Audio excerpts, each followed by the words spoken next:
বৈদ্যবাটি পৌরসভার, হুগলি জেলার বৈদ্যবাটি পৌরসভা যে গোটা পশ্চিম বাংলায় 1 নম্বর ক্লিন সিটি পেয়েছে, আর নির্লজ্জ এরা টাকা খাওয়ার, এই যে লাঠি খাওয়ার, চটি খাওয়ার এই কাজ করছে এই দল নেতারা।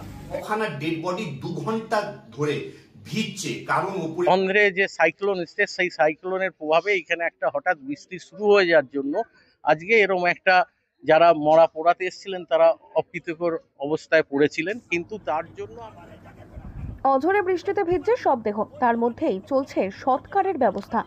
ছাতা দিয়ে কোনোভাবে বৃষ্টি আটকানোর ব্যর্থ চেষ্টা। বৈদ্যবাটি পুরসভার হাতিশালা ঘাটের এমনই ছবি ভাইরাল। বিজেপির অভিযোগ, হাতিশালা ঘাট সংস্কারের জন্য কোটি কোটি টাকা স্যাংশন হয়েছে, অথচ কোনো সেট বানানো হয়নি। মৃতদেহ সৎকার করতে এসে চরম সমস্যায় পড়ছেন মানুষজন। মানুষের শেষ যাত্রাতেও শান্তি নেই শাসক তৃণমূলের জন্য। কাটমানি আর টাকা খাওয়ার সরকার এই সরকার। অভিযোগ বিজেপি সাধারণ সম্পাদক হরি মিশ্রের। এই ঘটনার সামনে আসতেই বৈদ্যবাটি পুরসভার চেয়ারম্যান হাতিশালা ঘাটে যান। তিনি বলেন, কেএমডি এর প্রকল্পে 2,90,00,000 টাকায় হাতিশালা ঘাটের সংস্কারের কাজ চলছে। শবদেহ রাখার জন্য একটি ছোট জায়গায় রয়েছে, মাঠে দাহ করার জন্য কিছু কাঠ এক জায়গায় জড়ো করা রয়েছে, সেটা সরাতে বলা হয়েছে। হঠাৎ করে বৃষ্টি এসে যাওয়ায় এরকম বিপত্তি দেখা দিয়েছে। আপাতত 2টি ঘর ব্যবস্থা করা হয়েছে দেহ রাখার জন্য। বিজেপির সবকিছুতেই রাজনীতি করার স্বভাব, তাই তারা ছবি তুলে এগুলো ছড়াচ্ছে। হাতিশালা ঘাটে 40-50 কিলোমিটার দূর থেকে লোক ডেড বডি পোড়াতে আসে। আরামবাগ, তারকেশ্বর পর্যন্ত লোক এসে এখানে ডেড বডি পোড়ায়।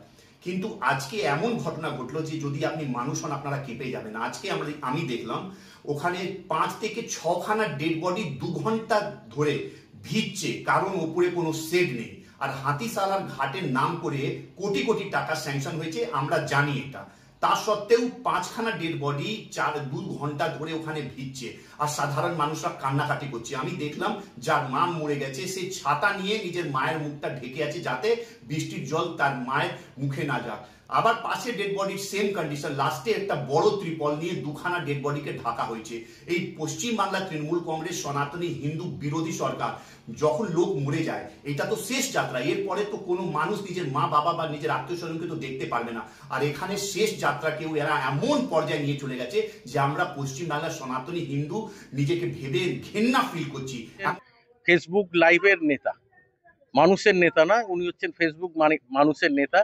উনি এই কারণে ফেসবুকটা করেছিলেন, উনি জানতেন বিধায়ক এবং আমি উদ্যোগ নিয়ে আরেকটি ইলেকট্রিক চুল্লি কেএমডিএ দিয়ে স্যাংশন করিয়ে ফেলেছি, সেই কাজ খুব শিগগিরই শুরু হবে।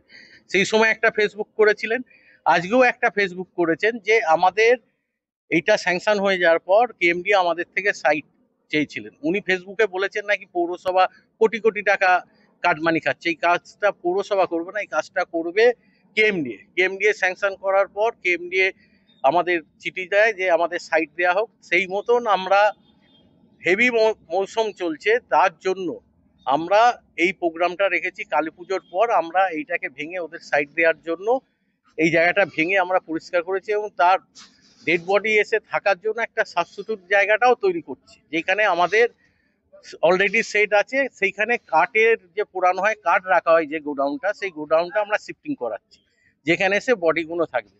একটা আজকে হঠাৎ করে একটা অন্ধ্রে যে সাইক্লোন এসছে সেই সাইক্লোনের প্রভাবে এখানে একটা হঠাৎ বৃষ্টি শুরু হয়ে যাওয়ার জন্য আজকে এরকম একটা, যারা মরা পোড়াতে এসেছিলেন তারা অপ্রীতিকর অবস্থায় পড়েছিলেন, কিন্তু তার জন্য আমরা যে বডি এসে থাকবে কোথায় সেইগুলো সমস্ত রকম ব্যবস্থা আমরা করে দিয়েছি, যাতে বডির কোনো না ভেজে না রোদে থাকে। এইগুলো আমরা ব্যবস্থা, একটা জিনিস তৈরি করতে গেলে, নতুন জিনিস তৈরি করতে গেলে আর পুরাতন জিনিসটাকে সেটআপে আনতে গেলে 2-1 দিন টাইম লাগে।